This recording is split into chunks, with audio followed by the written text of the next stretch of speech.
Speech writing must be one of the weirdest jobs in the world. No matter how carefully the words have been prepared, you're never quite sure how they're going to be delivered. Yesterday, I was in London, and I was watching one of my clients, who's a big Australian businessman, deliver a speech that I'd written for him. And I'd written for him this passage, kind of with Winston Churchill in mind, about how we've got to fight for our future, fight to protect our position, fight our competitors. And I'd forgotten about the Australian accent, and I watched from the back of the room with horror as I saw him go, "We've got to fight for our future, fight to protect our position. And I'll tell you what, folks, when I wake up every morning, there's one thing I know for sure I'm going to do that day. Fight!"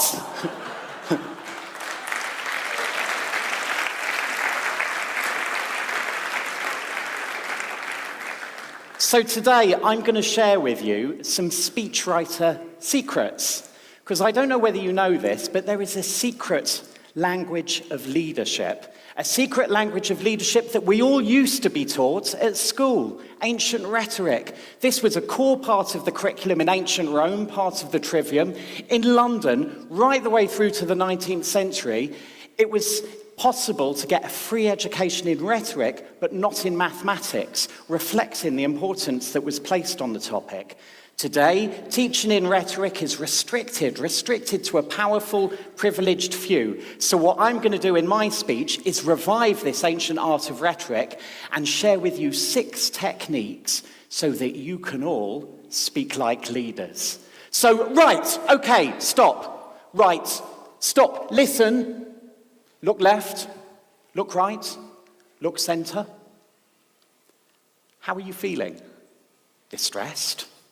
Anxious, little bit edgy? That's because I'm mimicking hyperventilating. And so this is the authentic sound of fear, and that fear transfers to you. This is an ancient Roman rhetorical device. They used to call it a syndeton, but it's one that leaders still use today. So David Cameron uses it. Broken homes, failing schools, sinker states. Tony Blair used to use it as well. Education. Barack Obama, too. A world at war, a planet in peril, the worst financial crisis in a generation. Why 3? Well, 3 is the magic number in rhetoric. Government of the people, by the people, for the people. Ein Volk, ein Reich, ein Führer. Mangia bene, ridi spesso, ama molto.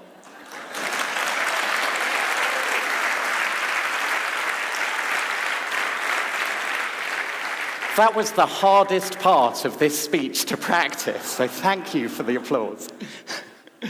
This is also an ancient Roman rhetorical device. They used to call it tricolon, which makes it sound like a peculiar part of the digestive system, but it's just put things in 3s. You put your arguments in 3s, it makes it sound more compelling, more convincing, more credible, just like that. And so we find the rule of 3 here, there, and everywhere. And so indeed you can tell the history of Verona through nothing more than the rule of 3. If you think that Caesar used to come here 2,000 years ago, veni, vidi, vici. 400 years ago, Shakespeare wrote Romeo and Juliet, which was set here. Romeo, Romeo, wherefore art thou, Romeo? But of course, far and away, the most momentous event in Verona's history, today's TEDx. Reinvent, rethink, relay. Right, let's move on. Number 2. 3 sentences in which the opening clause is repeated. Now, this is what Winston Churchill did with his "We shall fight on the beaches, we shall fight on the landing grounds, we shall fight on the fields and in the streets." Of course, he could have said this a whole lot quicker, but he wanted to communicate his emotion, so he repeated it. When we're emotional about things, our perspective distorts, and this then manifests in our speech, and so this is the authentic sound of passion. I love Verona. I love Italy. I love pasta. I love tiramisu. I love all of you. I love the excitement, I love the energy, I love the enthusiasm here in this room. Are you feeling my passion? You should be, because I'm a speechwriter and I know how to make a point. It sweeps people away. And this is why this is a technique which is used by slick salesmen and by market traders. I'm not asking £20, I'm not asking £15, I'm not even asking £10. It sweeps people on to the next point, which is 3 balancing statements. Ask not what your country can do for you, ask what you can do for your country. There's nothing wrong with America that can't be cured by what's right with America. To be or not to be. If the sentence sounds as if it's balanced, we imagine that the underlying thinking is balanced, and our brain is tuned to like things that are balanced.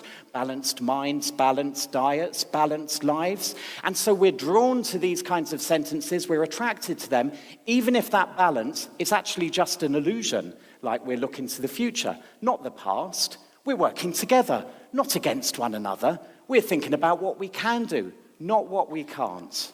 Now let's move on to number 4, metaphor. Metaphor is probably the most powerful piece of political communication, but it's the bit no one ever talks about, the elephant in the room, so to speak, which is extraordinary because we use metaphor once every 16 words on average. So our conversation is littered with metaphors, scattered with metaphors. We can't speak for very long without reaching for a metaphor, and metaphors are very loaded. So you see, metaphors are all over the place, and they are political in that they are used by people to lead people towards things or indeed to make them recoil. And so we use beautiful images, images of people, images of love, images of family, of sunshine, in order to draw people towards things, and we use disgusting images, vermin, scary monsters, disease, sickness, in order to make people recoil. And they're all lies, and they're never challenged.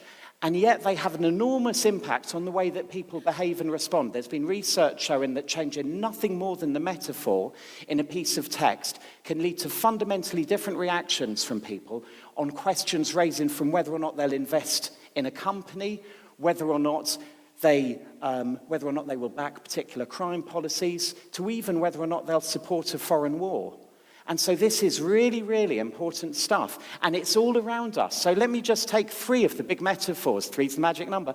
3 of the big metaphors that are around at the moment. The Arab Spring. You've all heard of the Arab Spring. You can't talk about what's going on in the Middle East without calling it an Arab Spring. The Arab Spring. Sun's shining. Flowers blooming. This is a time of regrowth, rebirth, rejuvenation. And yet it's a big lie, isn't it? Even the most optimistic geopolitical experts look at the Middle East and say this is going to take 2 generations to recover. It's not an Arab Spring, it's an Arab inferno. Take another one, the Calais jungle. Now this is a phrase that has really taken root, metaphorically speaking, in the last year or so. If you Google Calais and jungle, you get 70 million results. If you Google Calais and croissant, you get just 500,000 results. And what's the image this is planting in your mind? It's planting in your mind the idea that migrants are like wild animals, to be afraid of. They're dangerous. They represent a threat to you. And this is a very dangerous metaphor because this is the language of genocide. It's the language of hate. It's the same metaphor that Hitler used against the Jews, depicting them as snakes. It's the same language which was used in the Rwandan genocide by the Hutu against the Tutsi. They were described as cockroaches. And so it should be of intense concern to us that this is a phrase that is being used now by the mainstream media to talk about some of the most vulnerable people on our planet. Let's take one more, the financial storm. The financial storm for the financial crisis. Was the financial crisis really an act of nature, as the storm metaphor suggests? So it was nothing to do with greedy bankers or timid politicians or ineffective regulators. The storm plants a phony image in our minds that this is something that just swept in naturally and equally will just sweep away with no need for action on our part. It's a big lie. Pope Francis knows that it's a big lie, and so he doesn't speak using the financial storm metaphor. He has a different metaphor. He talks about the dung heap of capitalism.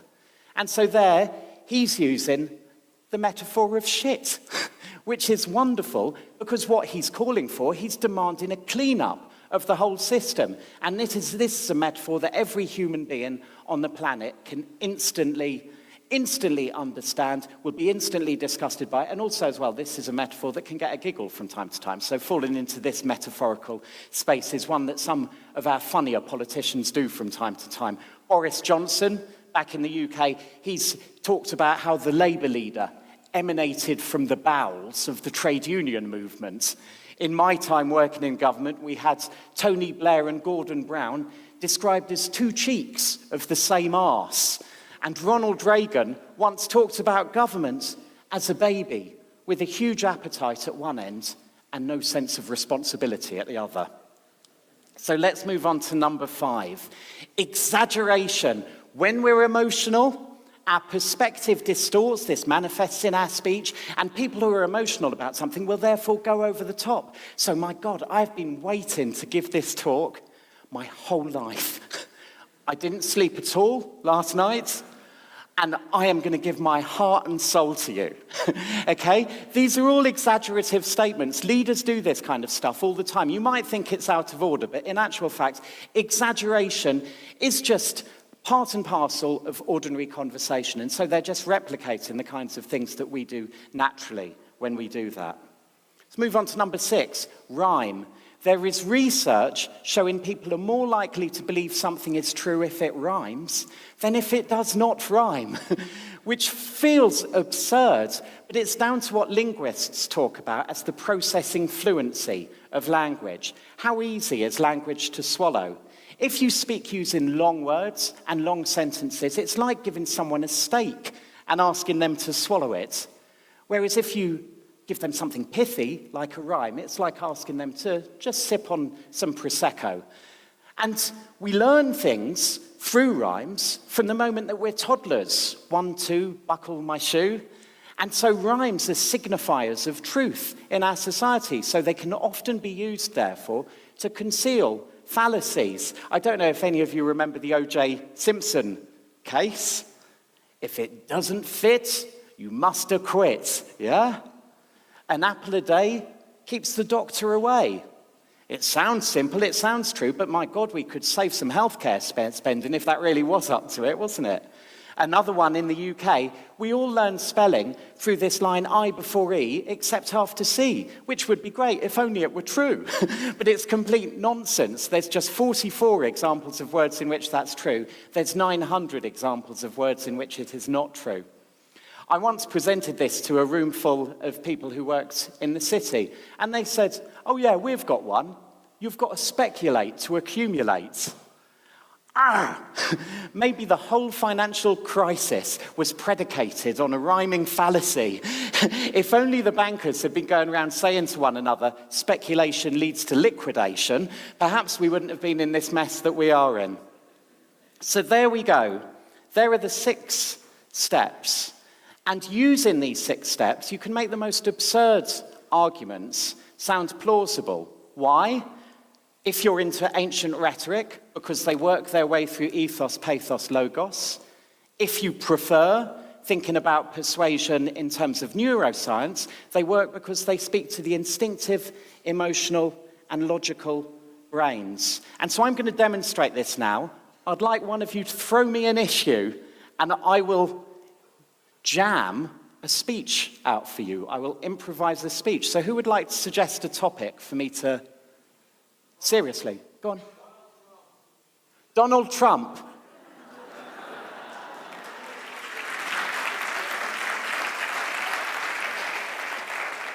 Do you want me to go for or against?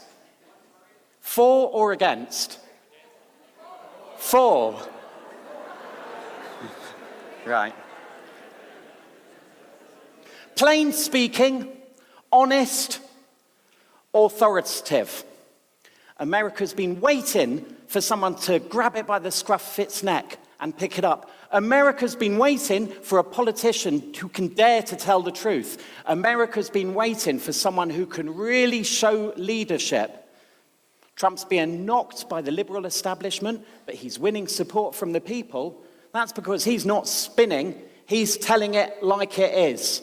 And he's not just speaking to America at its heart, but he's speaking to a truth across the world now.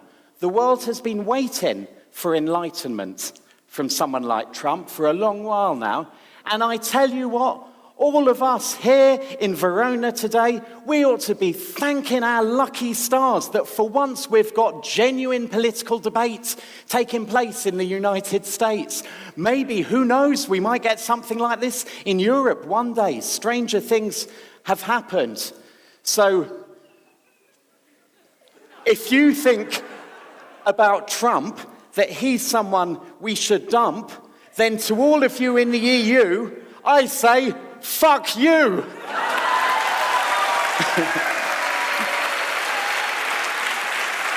Thank you.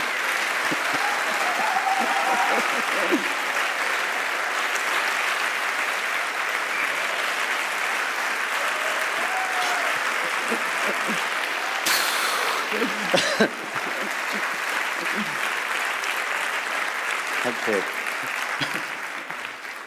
I would just like to make it absolutely clear, for the record, I think we should dump Trump. He's a chump. Thank you. It's a playful exercise, but the point I'm making here is very serious. The reason we all used to learn rhetoric at school was because it was seen as a basic entry point to society. How could society be fair unless everyone had equal ability to articulate and express themselves? Without it, your legal systems, your political systems, your financial systems are not fair. And so it should be of intense concern to all of us that education in this has been narrowed to a very small and powerful elite. In Britain, there's one school that teaches rhetoric, and that is Eton. 19 of our last 50 prime ministers went to this school. So did our current mayor of London. So did our Archbishop of Canterbury. It is absolutely scandalous that when in the world we're dealing with such huge challenges, financial inequalities, the apocalyptic threat of climate change, religious persecution unmatched since the 1940s, that we should be restricting debate to such a narrow minority. Instead of teaching our children to sit down and shut up, we should be teaching them to stand up and speak out. So let's revive rhetoric. Let's really reinvigorate debate around the world, and let's really give every child on the planet to become a leader. What should we call this grand initiative? Well, here's an idea. How about democracy?